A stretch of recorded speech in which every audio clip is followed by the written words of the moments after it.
And if you're not seeing assignment number 2 here, let me know, but I think you should be.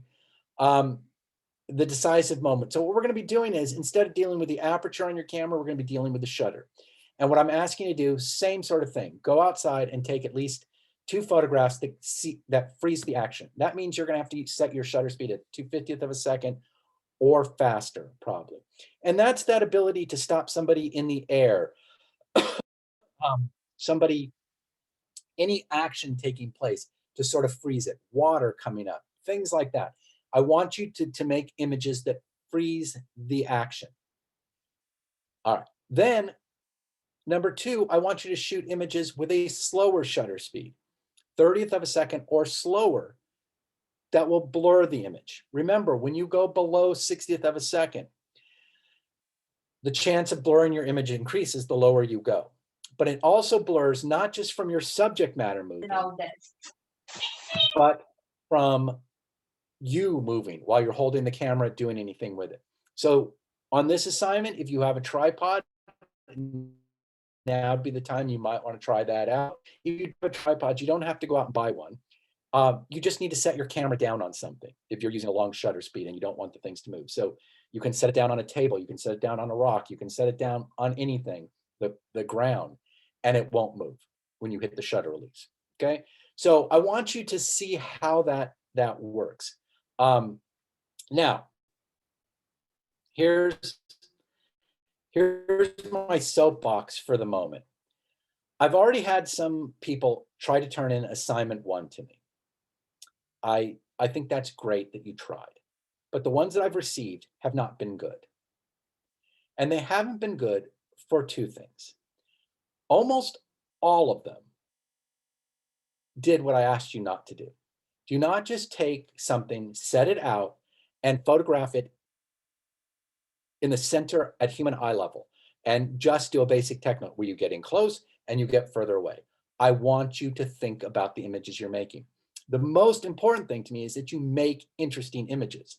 For this assignment, I want you to use the technical, for the assignment 1, it's about using shallow depth of field and a greater depth of field. But those are not the focus. The focus is making a good image. You should not be turning images into me when I ask, why did you shoot this? You're like, well, I had to for the assignment. It should be this again, interesting, this against that background. Oh, I don't know. I like the juxtaposition of getting in so close to this thing that we usually don't see that close. Or I thought it was interesting that to see that thing from far away in this vast expanse of space, that whatever it is, there should be a thought behind what you're shooting. I want you to get used to thinking about the images that you're making.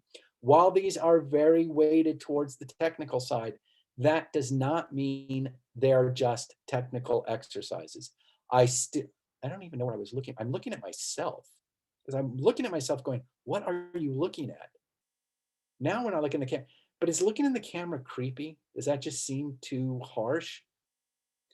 I don't know what to do with my eyes. I threw myself off. Okay, but you should be making interesting images.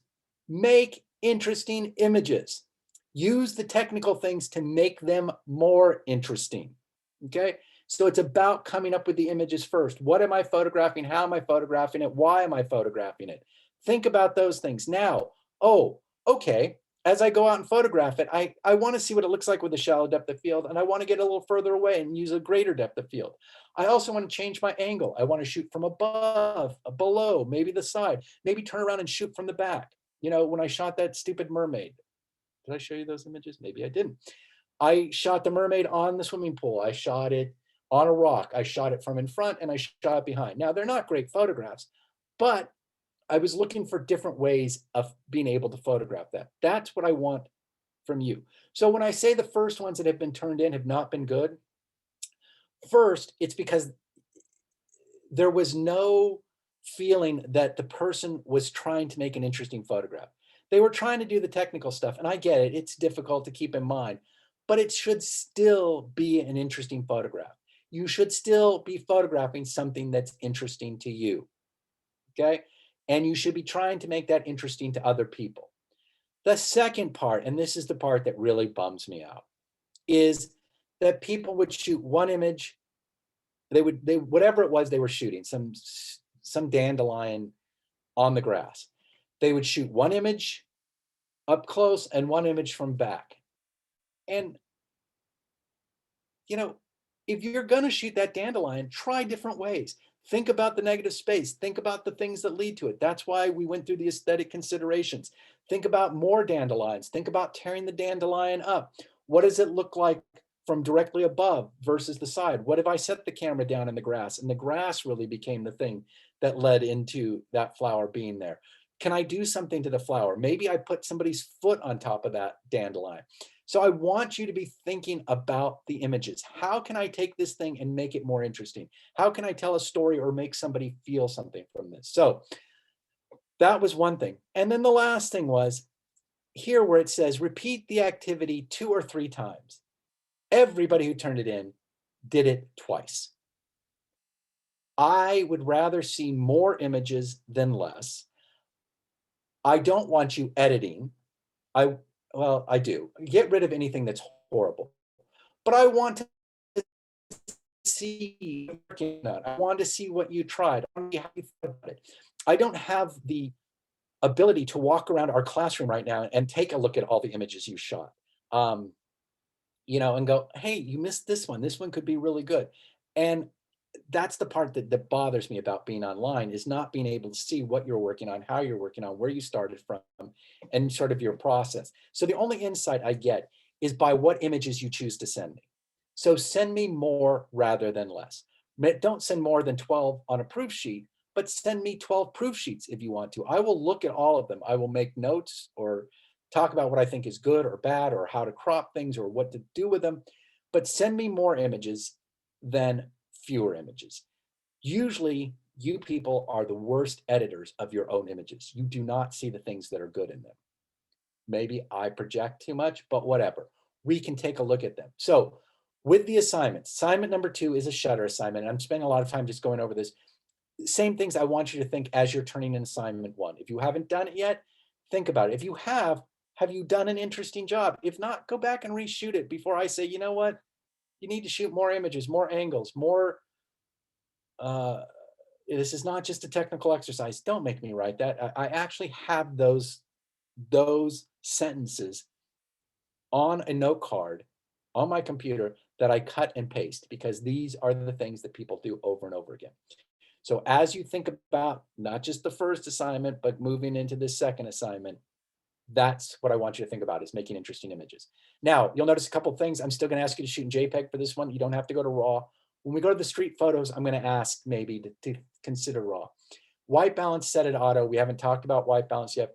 With this one, I asked you to set the ISO at 400, just because as you use faster shutter speed, sometimes it's easier if your ISO, if your sensor responds more quickly. You may want to set it at 400 for the fast shutter speeds and then lower the ISO for the ones where you're going to be blurring the images. That will be up to you. You should know what the difference is and what you want to do with that. And then you're going to upload 2 contact sheets to me, one with images where you stop the action and one with images where you blurred the image. And when you think about the second part, the blurring, it's not just you moving the camera. It's not the camera moving. It's your subject matter moving. Think about how to make that interesting. Maybe you set the camera on a dresser in your bedroom and you use a 1 or 2 second shutter speed because it's low lights. There's only a lamp on next to your bed or something like that. But during that 2 seconds, you start by sitting on the bed. And then during that 2 seconds, you get up and you move to the window and then out the door. Depending on how your light is set up, you could create a sort of ghost image of yourself, getting up, leaving your body and moving. All of those things may still be there. So we'll talk about that, but I'd like you to sort of think about that as you're thinking about your images. What can I do to make something blurred?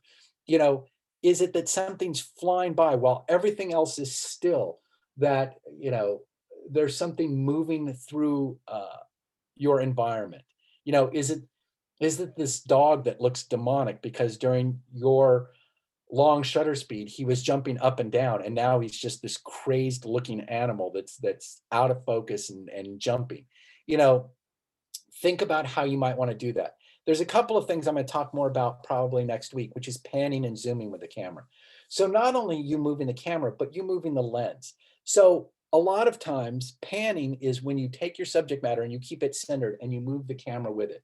You'll see this a lot of times in bike races, car races, things like that, where people pan with the camera. It keeps the subject that's moving more in focus, but what it does is it blurs the background. So we'll talk more about that next week. And then zooming is, you remember all lenses have a single focal point. If you turn your lens, so instead of going from 18 to 54, if you start at 18 and you turn the lens and it gets smaller, it's going to create almost like a space fill. Things are going to zoom in towards that. So we'll take a look at a couple of those things next week as well. So that's the quick intro to this next assignment, which is going to come up fairly quick. So start thinking about using your shutter speed on your images. All right.